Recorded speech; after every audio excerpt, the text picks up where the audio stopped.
MHP lideri Devlet Bahçeli geçen yıl bir açıklama yaptı. Açıklamanın üzerinden neredeyse bir yıl geçmek üzere. Ancak halen bu açıklamanın gereği yerine getirilmiş değil.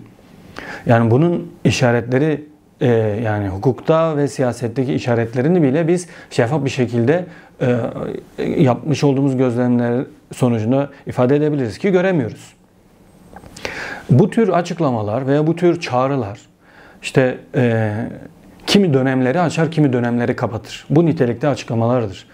Fakat bu açıklamalar, örneğin işte MHP liderinin yapmış olduğu açıklama bir taahhüt içeriyor. Bu taahhüt de Umut Hakkı'nın sonuna kadar faydalanması yönünde bir açıklama.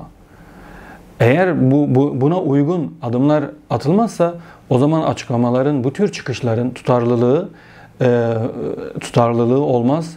Haliyle toplumsal inandırıcılığı da toplumsal karşılığında inandırıcılık da kalmaz, güvenilirlik de kalmaz.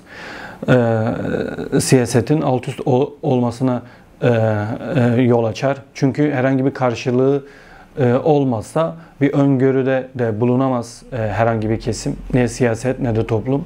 Fakat biz halen anayasal olarak hükümetin Avrupa İnsan Hakları Sözleşmesi'ne bağlı olarak yine ahim kararı doğrultusunda Avrupa İşkenceyi Önleme Sözleşmesi bağlamında, Birleşmiş Milletler'in ortak 3. maddesi bağlamında ve anayasa bağlamında ve bu siyasi taahhütler bağlamında derhal Sayın Öcalan'ın özgürlüğünün sağlanması gerektiğini belirtiyoruz.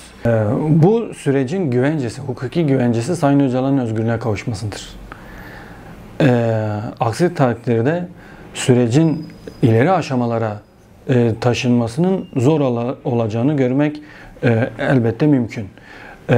Çünkü bu döneme bu açıklamalarla girildi. İşte bahsettik MHP liderinin açıklamasıyla. Ardından Sayın Öcalan'ın yapmış olduğu 27 Şubat çağrısı var. Fakat bunlarla yetinemeyeceğini, özgür ve eşit koşullarda yaşaması açısından, çatışmalardan uzak, savaşlardan uzak, işte Orta Doğu'da yaşananlar ortada.